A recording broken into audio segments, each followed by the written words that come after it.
आणि यानंतर थेट जाऊयात नाना पटोले प्रसार माध्यमांशी बोलतायत, पाहूयात. आमच्या गावाला 20-25 म्हणून सांगितलं की हा आस्थेचा विषय आहे आणि या आस्थेच्या विषयाला ज्या पद्धतीचा प्रचार आणि प्रसार केला जातोय त्याच्याबद्दलची प्रतिक्रिया कुठे देण्याचं कारण बदल्या जे आहेत त्यांना 1 महिने जवळपास स्थगिती दिली आहे. सर्व विभागाच्या बदल्यांना 30 जूनपर्यंत स्थगिती दिलेली आहे. खरं पाहिलं तर शासकीय कर्मचारी अधिकारी जे असतात त्यांच्या मुलांचा ॲडमिशनचा प्रश्न असतो, घर शोधण्याचा प्रश्न असतो नवीन ठिकाणी जाऊन. जून महिन्यापर्यंत अशा पद्धतीने बदल्यांना स्थगिती दिली तर शासकीय कर्मचारी अधिकारी लाखोंच्या संख्येने अडचणीत नाही येणार.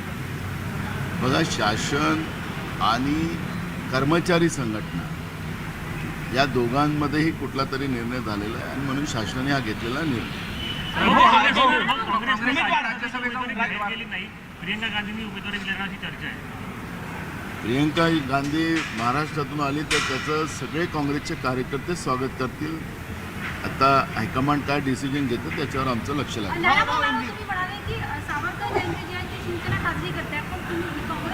हे बघा, आम्हाला त्याच्यावरची कुठली प्रतिक्रिया द्यायची नाही.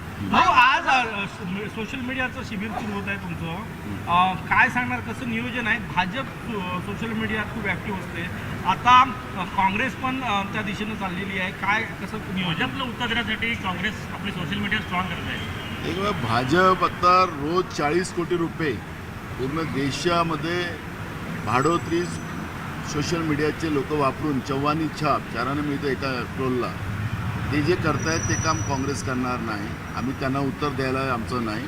वस्तुस्थिती समाजासमोर मांडणं हे काँग्रेसची भूमिका सातत्यानं राहिलेली आहे. आज काँग्रेसचे कार्यकर्ते जे सोशल मीडियामध्ये मोठ्या प्रमाणात काम करतात त्यांना अजून ट्रेनिंग देणं, त्यांना अलीकडच्या स्पर्धेमध्ये कसं टिकता येईल आणि या भाडोत्री लोकांच्या विरोधात कसं टिकता येईल याच्यावरची एक मोठी आज आम्ही देशव्यापी इथं काँग्रेसच्या कार्यकर्त्यांचं एक सेशन ठेवलेलं आहे आणि त्याच्या माध्यमातून सगळ्यांना ट्रेन करून त्या पद्धतीचं देश वाचवण्यासाठी, कारण की आता सगळ्यात महत्त्वाची भूमिका आहे की देश वाचवणं, देशाच्या संविधानिक व्यवस्था वाचवणं ही काँग्रेसची जबाबदारी आहे आणि त्यासाठी आम्ही आमच्या सगळ्या तरुण काँग्रेसच्या कार्यकर्त्यांना या पद्धतीचं प्रशिक्षित करून सोशल मीडियामध्ये समाजासमोर वस्तुस्थिती मांडण्याचा एक प्रयत्न त्यांच्या माध्यमातून केला जाणार. हनुमान चालीसा को लेके एनसीबी भी उतरी है. आर्यन खानला निर्दोष केलेला आहे आणि वानखेडेवर सेंट्रलची एक क्रॉप बसणार आहे. याच्यावर असं वाटतं की नवाब मगेलेकरांनी जो स्टँड घेतला होता तो आता खरा ठरतोय. काँग्रेसने आपली भूमिका केंद्रीय तपास यंत्रणेचा दुरुपयोग हा सातत्यानं चालताय ही सातत्यानं मांडलेली आहे. आर्यन खानच्याही विषयावर काँग्रेसने आपली भूमिका त्यावेळेसही स्पष्ट केलेली होती. पण मी तुम्हाला आत्तापासून सांगतो की वानखेडेवर कुठली कारवाई होणार नाही, कारण की वानखेडे हा केंद्रीय तपास यंत्रणेतला एक पोपट होता आणि या पोपटावर कुठलीही कारवाई होऊ शकत नाही हे आपल्याला पुढच्या काळात दिसून येईल. सर, एनसीबी भी हनुमान चालीसा कर रही है, क्या हमने कहा है कि धर्म ये श्रद्धा है और आस्था है और कांग्रेस इसी बात को मानती है. सबने अपने अपने धर्म पे प्यार करना चाहिए. मैं खुद हिंदू हूँ, मैं खुद घर से हनुमान चालीसा पढ़ के सुबह निकलता हूँ और जो एडवर्टाइज अभी आए हुए दिनों में जो चल रही है, मैं आपको बताता हूँ कि मैं कई सालों से श्रावण के आखिरी शनिवार को एक बड़ा हनुमान चालीसा का कार्यक्रम रखता हूँ. उसकी हम एडवर्टाइज नहीं करते क्योंकि आस्था का विषय में इस तरह की एडवर्टाइज करना, अगर उनके धर्म में मुझे पता नहीं, लेकिन मेरे हिंदू धर्म में इस तरह की तरीका नहीं है. सर, आर्यन खान को क्लीन चिट दी गई है. शुरुआत से ही कांग्रेस ने इस भूमिका को स्पष्ट किया था कि केंद्र में जो बीजेपी की नरेंद्र मोदी की सरकार आई, ये सरकार बार बार केंद्रीय तपास यंत्रणा का दुरुपयोग कर रही है. उत्तर प्रदेश के चुनाव को नज़र रखकर मुस्लिम और हिंदू, और वो भी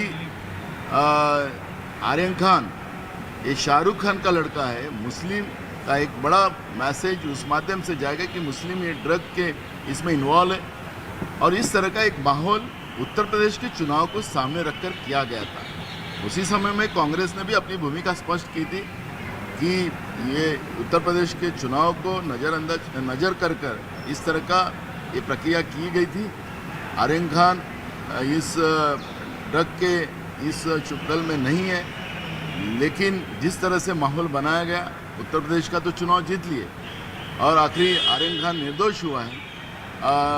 और जो केंद्रीय तपास यंत्र के जो तोते हैं, ये तोते इनको कुछ नहीं होगा, क्योंकि केंद्रीय तपास यंत्रणा का जो दुरुपयोग जो शुरू है केंद्र की मोदी की सरकार से, और इसलिए इस तरह का ये देश का तमाशा बनाने का, धर्म में लड़ाने का काम जो केंद्रीय सरकार कर रही है, उसका हम निषेध करते हैं। सर कांग्रेस फिर से एक बड़े नेता ने छोड़ दी है।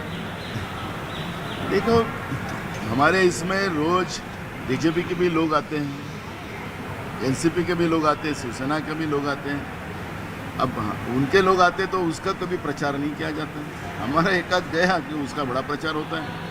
गोदी मीडिया के लिए अभी यही काम बचे आए हैं, और गोदी मीडिया दूसरा कुछ नहीं, सिर्फ उनको कांग्रेस को कमज़ोर करना, यही गोदी मीडिया का एक काम जो लगा है, और गोदी मीडिया उसका काम करता है, उस पर कोई ख्याल करने की जरूरत नहीं। चल